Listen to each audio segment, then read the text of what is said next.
Candidato, aqui a gente aborda todos os escândalos associados a cada candidato e, evidentemente, virou tema dessa campanha a condenação que o senhor sofreu no âmbito de um processo que depois acabou prescrito. O senhor tem dito, eu tenho visto as suas respostas, que o senhor foi condenado em primeira instância, que não transitou em julgado, Sim. que tinha atenuante, que o senhor era um jovem ainda, ficha limpa, etc. O juiz não acatou a defesa, né? Ele falou que com os conhecimentos que o senhor Pablo Marçal detinha em informática, possibilitava-lhe claramente compreender a perfeita dimensão do que ocorria, ainda mais com os programas maliciosos existentes nos computadores, não sendo razoável capturar tantos e-mails para fazer simplesmente a publicidade de um médico que viajava com frequência, conforme afirmado por ele. Isso está lá na decisão do juiz do caso, um caso envolvendo um esquema de fraude bancária. A minha pergunta não é exatamente sobre o processo em si. Eu vejo as suas respostas, às vezes o senhor diz, me envergonha ter associado essa pessoa, às vezes o senhor diz, aprendi com erro, e às vezes, evidentemente, diante de comunicadores que o senhor associa à esquerda, o senhor aponta a corrupção petista, etc. Nós sabemos, temos um presidente que foi condenado num processo, que depois prescreveu por caminhos diferentes. Denunciamos aqui a corrupção petista, o mensalão, o petrolão, etc. O que eu queria saber do senhor é o seguinte, o que o senhor considera que o senhor fez de errado nesse caso? Andar com vagabundo. Para ter esclarecimento. Simples, andar com vagabundo, errei. Mas o senhor admite que cometeu um crime ou foi um erro, o senhor foi levado, manipulado? O senhor não tinha conhecimento? Não tinha, zero. Zero. O cara é duvidoso, isso não tem como negar.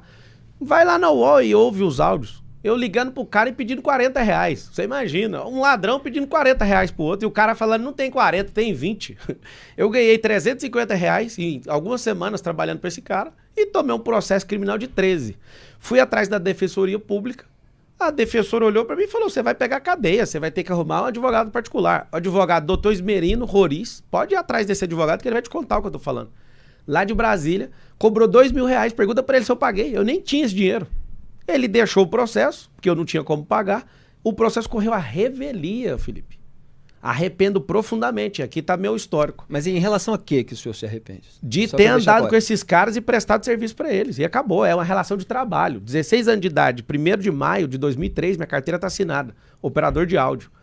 Quando eu saio dessa empresa, eu queria entrar na faculdade e não tinha dinheiro. Fui prestar serviço para esse cara numa loja dele de informática e depois ele pediu para eu ir a alguns lugares onde tinha computadores. O computador parava e eu arrumava. O que aconteceu?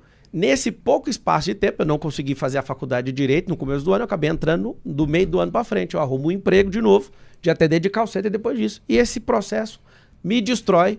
Eu tenho vergonha disso, sim.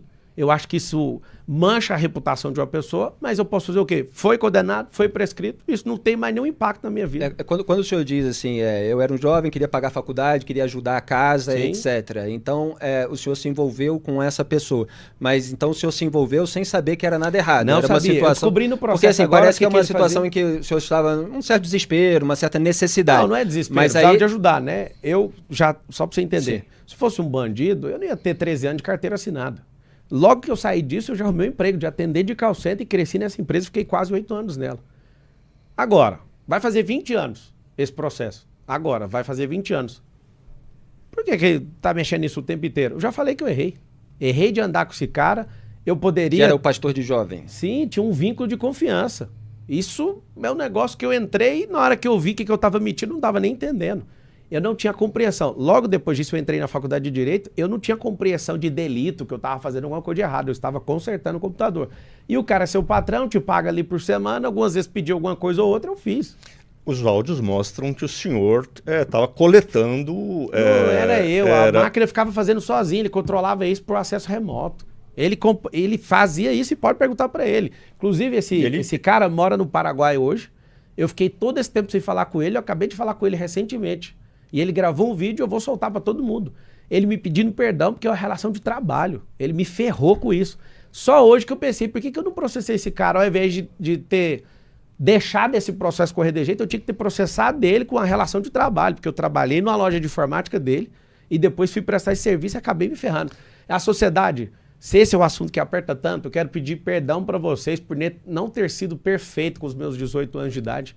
Me perdoe como sociedade, eu errei andando com vagabundo e depois disso, uma coisa eu quero deixar claro, eu sou alguém que odeia injustiça.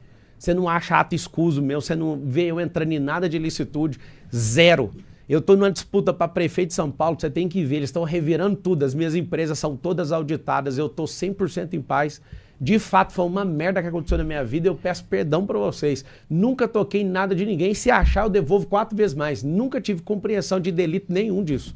Me perdoe por não ser perfeito para concorrer a esta bodega da Prefeitura de São Paulo. Só para passar limpo, desculpa, para passar limpo rapidamente, tem um momento dos áudios em que ele diz para o senhor, tá ruim aqui o material que você mandou, os e-mails que você coletou, então, o que quer dizer isso?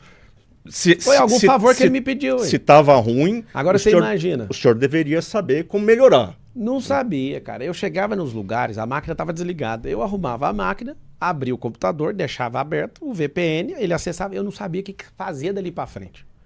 Agora, eu me envolvi com um cara, esse cara eu tinha uma relação de confiança com ele. Eu não imaginaria que ele ia me colocar nisso. Eu não estava atrás de um crime, eu estava atrás de um emprego. E você que está assistindo, vários dos filhos dessa cidade acabam indo para a criminalidade porque precisa de ajudar em casa. Porque querem alguma coisa na vida, tá faltando oportunidade. Não vai faltar oportunidade, porque eu tenho ódio disso. Me ferraram com isso, eu respondi um processo criminal por 13 anos, tendo a certeza que eu nunca toquei em nada de ninguém. Construí honestamente tudo, trabalhando pra cacete, tudo que eu fiz na minha vida. Me perdoe não poder ser perfeito para concorrer isso aqui e falar para vocês assim, ó, eu sou perfeito, eu não sou, eu errei. Errei em andar com essas pessoas, não tinha conhecimento da ilicitude do que elas faziam. Prestei alguns favores para eles, sim. Eu recebi, acho que 2 ou 3 vezes, R$350 por isso. Não dava para pagar o advogado. Não foi transitado e julgado, prescreveu porque eu era menor. E aí é simples. Para quê? Eu vou ficar morrendo por causa disso. Já resolveu. Ah, vamos entrar aqui no áudio. Pode entrar onde você quiser. Meu passado foi ressignificado, eu governo o meu presente, está planejado o futuro, está tudo bem. Eu quero que você tenha a paz de espírito que eu tenho, a inteligência emocional que eu tenho para continuar aguentando o tranco. Aguentar o Eliabe bater em você, jornalista bater em você, político vagabundo bater em você, crime organizado vir para cima de você, receber ameaça de morte e tá aqui. Vou ficar firme para servir vocês.